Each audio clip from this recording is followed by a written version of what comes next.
પ્રકરણ 6 માં છેલ્લે આપણે અચળ બળ અને ચલ બળથી થતું કાર્ય ઉર્જા પ્રમેય અને કલનશાસ્ત્રની રીતે કાર્ય ઉર્જા પ્રમેય ચલ બળ દ્વારા મેળવ્યો. હવે આજે એક નાની સરખી ટૂંક નોંધ જોઈશું પાવર વિશેનું. કારણ કાર્યનું મહત્વ એટલું નથી જેટલું પાવરનું છે. કારણ કે કાર્ય સૌ કોઈ કરી શકે, પણ એક કાર્ય કરવાની ત્વરા, ઝડપ જેની અંદર વધારે હોય એ વધારે પાવરફુલ કહેવાય. તો પાવર સમયને સાંકળે છે.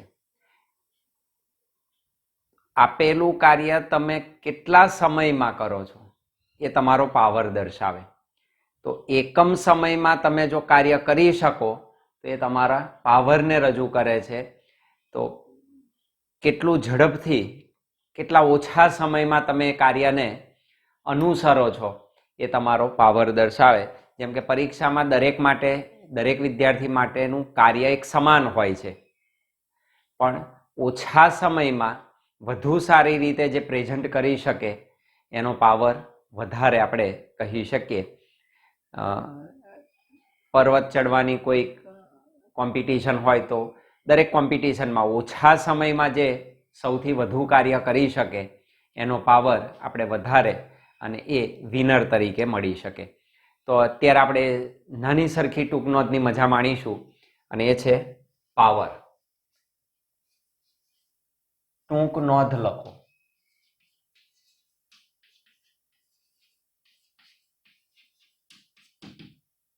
પાવર અથવા કાર્ય ત્વરા. ટૂંક નોંધ લખો પાવર અથવા તો કાર્ય ત્વરા. એને વ્યાખ્યાયિત કરીશું. પાવર કોને કહેવાય? જુદી જુદી રીતે એને 2-3 રીતે આપણે એને વ્યાખ્યાયિત કરવાની કોશિશ કરીએ. એકમ સમયમાં થતું કાર્ય એટલે પાવર, અથવા તમે કહી શકો કાર્ય કરવાનો સમય દર એટલે પણ પાવર, અથવા તો ઉર્જાના રૂપાંતરણ માટે, ઉર્જાનું રૂપાંતરણ કરવા માટે લાગતો સમય એનો પાવર દર્શાવે. એકમ સમયમાં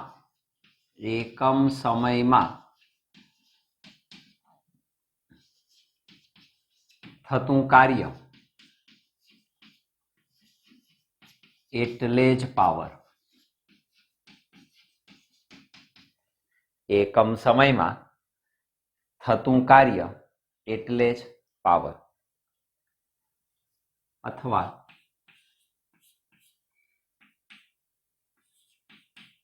કાર્ય કરવાના સમય દરને પાવર કહે છે. કાર્ય કરવાના સમય દરને પાવર કહે છે. અથવા ઉર્જાના રૂપાંતરણ ના સમય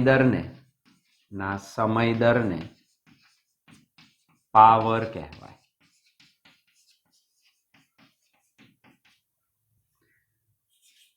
સરેરાશ પાવર.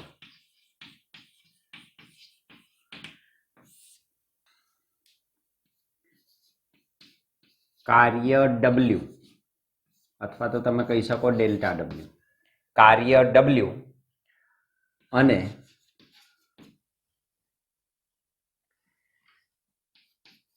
તે માટે લીધેલ કુલ સમય, that is T, અથવા સમયગાળો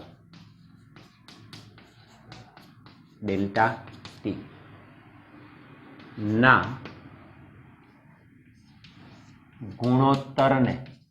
ગુણોત્તરને સરેરાશ પાવર કહે છે. સરેરાશ પાવર કહે છે.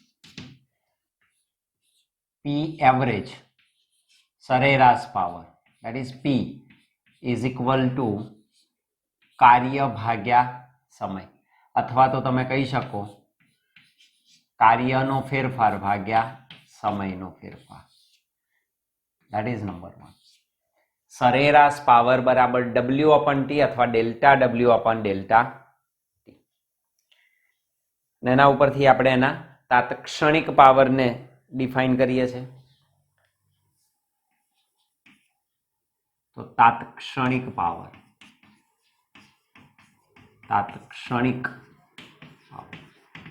Instantaneous power. લક્ષ્ય લેવું પડે. શું? સમયને શૂન્યવત નાનો કરી દઈશું. જો limit delta T tense two 0 લેવામાં આવે તો મળતો તાત્ક્ષણિક power P is equal to limit delta t tends to 0 delta w upon delta t. લક્ષ જોડે ડેલ્ટા આવે એટલે ફેરફાર કેવો થાય? શૂન્યવત નાનો થાય. that is equal to આની સાથે આ મળે તો એ થાય dw upon dt, સૂક્ષ્મ ફેરફાર. that is instantaneous power. Number 2. અને તમને અહીંયા આગળ ફરી દેખાય વિકલનની ભાષા આપણને તરત જ જાણવા મળે. કાર્યનું સમય સાપેક્ષ વિકલન એ પણ શું દર્શાવે? પાવર દર્શાવે. તો વિકલનના સંદર્ભે પણ આપણે એને ડિફાઇન કરી શકીએ. વિકલનના સંદર્ભે હવે તમને વિકલન ખબર પડી જ જવી જોઈએ. તો જુદું જુદું આવ્યું. આપણે શરૂઆત કરી હતી, યાદ કરો. સ્થાનાંતરનું સમય સાપેક્ષ વિકલન એટલે વેગ, પહેલી રાશિ જોઈ હતી. વેગનું સમય સાપેક્ષ વિકલન એટલે પ્રવેગ, આ બીજું જોયું હતું. ત્યારબાદ આપણે વાત કરી ન્યૂટનના ગતિના નિયમોમાં. તમે જોયું ન્યૂટનનો ગતિનો બીજો નિયમ જોયો કે વેગમાનનું સમય સાપેક્ષ વિકલન એટલે બળ. તો બળ બીજું કશું જ નથી, વેગમાનનું સમય સાપેક્ષ વિકલન દર્શાવે. એ જ રીતે તમારી પાસે અહીંયા ભૌતિક રાશિ આવી પાવર, તો એ આ જ રીતે મળે. કાર્યનું સમય સાપેક્ષ વિકલન એટલે પાવર. એને નોંધી શકાય આપણે. કાર્યનું સમય સાપેક્ષ વિકલન એટલે જ પાવર. કાર્યનું સમય સાપેક્ષ વિકલન એટલે જ પાવર.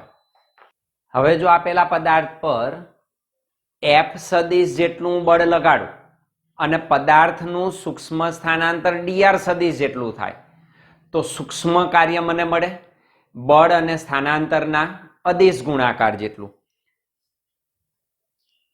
જો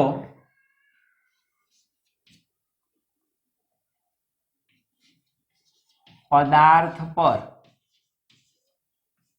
F સદિશ જેટલું બળ લગાડતા થતું સૂક્ષ્મ સ્થાનાંતર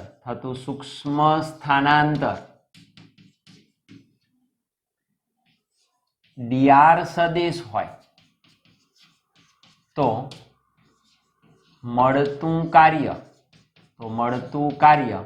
સૂક્ષ્મ હોય dw બરાબર F સદિશ ડોટ dr સદિશ. બેના આદેશ ગુણાકાર જેટલું હોય તો dw બરાબર F સદિશ ડોટ dr સદિશ. સમીકરણ 2 માં કિંમત મૂકી શકાય. સમીકરણ 2 પરથી તો પાવર બરાબર d upon dt, sorry dw એટલે શું લખીશું? dw ને બદલે F સદિશ ડોટ dr સદિશ, F સદિશ ડોટ dr સદિશ divided by DT that is equal to, અને ગોઠવી દઈએ, એફ સદિશ બળ અચળ લીધું છે આપણે, તો એફ સદિશ ડોટ ફેરફાર સ્થાનાંતરનો છે ડીઆર સદિશ અપન ડીટી. હમણાં જ કહ્યું આપણે સ્થાનાંતરનું સમય સાપેક્ષ વિકલન એટલે વેગ, જ્યાં ડીઆર સદિશ અપન ડીટી ઇઝ ઇક્વલ ટુ વેગ વી સદિશ. Therefore, P is equal to F સદિશ ડોટ વી સદિશ. તો આપણને પાવર આ રીતે પણ ડિફાઇન થયેલો જોવા મળે. નંબર 3, બળ F સદિશ અને વેગ વી સદિશ નો અદિશ ગુણાકાર એટલે પાવર. તો પાવર એટલે બળ F સદિશ અને વેગ વી સદિશ નો અદિશ ગુણાકાર. આ રીતે પણ તમે પાવરને ડિફાઇન કરી શકો. તો રાશિની વાત કરીએ તો પાવર કેવી રાશિ છે? ડોટ પ્રોડક્ટ એટલે અદિશ રાશિ થઈ. તો રાશિ તે એટલે કે પાવર અદિશ રાશિ છે, તે અદિશ રાશિ છે. એસઆઈ એકમ જુદા જુદા સૂત્રો પરથી એસઆઈ એકમ તમને જુદા જુદા મળી શકે. તો એના એસઆઈ એકમ કાર્ય ભાગ્યા સમય. કાર્ય એટલે જૂલ, તો જૂલ પર સેકન્ડ, અથવા બળ એટલે ન્યૂટન, વેગ એટલે મીટર પર સેકન્ડ, તો ન્યૂટન મીટર પ્રતિ સેકન્ડ. અથવા આને વિસ્તૃત કરી દઈએ તો આ બળ એટલે KG meter per second square, અને આ મીટર પર સેકન્ડ એટલે મળી શકે તમને કેજી મીટર સ્ક્વેર પ્રતિ second cube. KG meter square પ્રતિ સેકન્ડ ક્યુબ. પારિમાણિક સૂત્ર મળે. પારિમાણિક સૂત્ર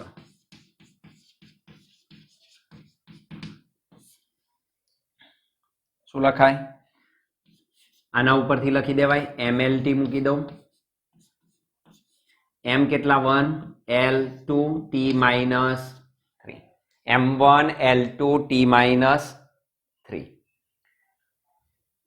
એનો પ્રચલિત એકમ શું છે? તો પ્રચલિત એકમ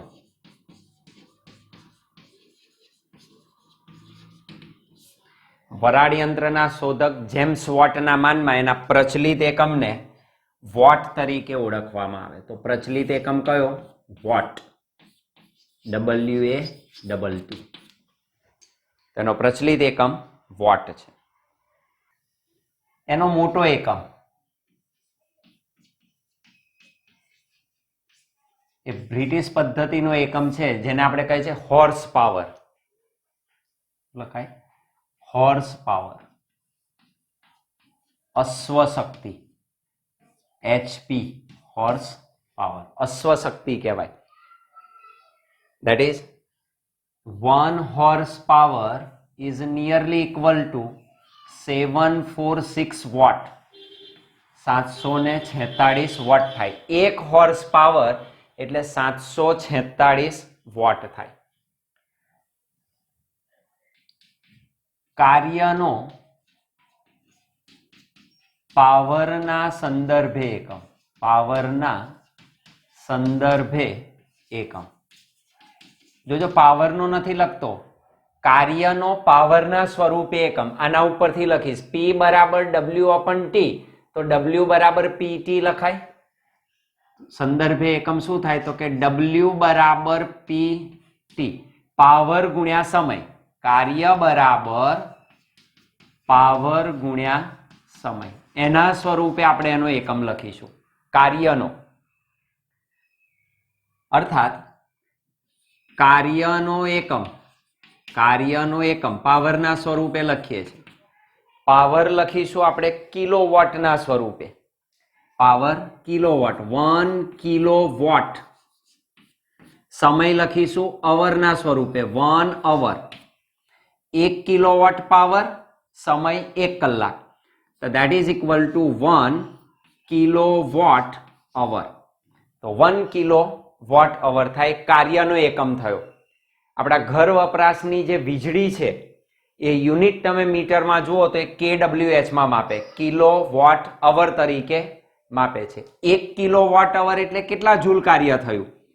તો that means 1 kilowatt hour is equal to 1 kilo, kilo એટલે કેટલા વોટ? તો કે 10⁻³ vote.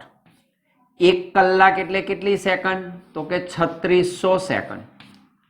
that is equal to 3600 ગુણ્યા 10⁻³ વોટ સેકન્ડ. વોટ સેકન્ડ એટલે કાર્યનો એકમ, કાર્યનો એકમ એટલે જૂલ. તો આપણે કાર્યના એકમને જૂલ તરીકે લખીશું. કાર્ય જૂલમાં મપાય. ધીસ ઇઝ ઇક્વલ ટુ 1, 2 ને 3, 3 દશાંશથી પાછો ખસી જાવ તો 3.6. 1, 2 ને 3, 10⁻³ વધી જાય તો અહીં થાય 10⁻6 આટલા જૂલ. તો 1 કિલોવોટ અવર એટલે કેટલું કાર્ય થાય? તો કે 3.6 ગુણ્યા 10⁻6 જૂલ જેટલું કાર્ય થાય. અને that is equal to, આને આપણે કહીએ છીએ વીજળીના વપરાશમાં આને કહેવાય 1 યુનિટ. તો આપણું વીજ વપરાશનું જે ઘરનું બિલ આવે છે 200 યુનિટ. તો 1 યુનિટ એટલે આપણે કેટલી ઉર્જા વાપરી કહેવાય? તો કે 3.6 ગુણ્યા 10⁻6 જૂલ. એટલે આ કોનો એકમ થયો? તો વીજળી વપરાશ માટેનો એકમ છે. તો આ 1 યુનિટ શું છે? વીજ વપરાશ માટેનો એકમ. વીજ વપરાશ માટેનો એકમ.